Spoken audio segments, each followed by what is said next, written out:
बिस्मिल्लाहिर्रहमानिर्रहीम। अस्सलामुअलैकुम। हकीमों के बताए हुए ख़ास टिप्स। सेब के रस में शहद मिलाकर पीने से हर किस्म की खांसी फ़ौरन ठीक हो जाती है। मीठा ज़्यादा खाने से पेट की चर्बी जल्द बढ़ती है। मोटापा कम करना है तो दिन में 2 अदद खीरे खा लें। दही का ज़्यादा इस्तेमाल इंसान का मैदा ख़राब नहीं होता। दूध में जलेबी खाने से जिस्म को ताकत मिलती है। जिस्म में होने वाले दर्द से बचा जा सकता है।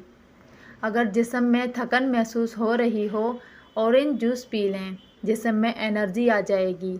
अगर हाथ जल जाए तो फ़ौरन सरसों का तेल लगा लें। महंगी दवाइयों से भी अच्छा रिज़ल्ट देखने को मिलता है। दूध गर्म करके इसमें सौंफ डालकर पीने से कमर दर्द में हमेशा के लिए निजात मिलती है। कच्चा दूध चेहरे पर लगाने से चेहरा खूबसूरत हो जाता है।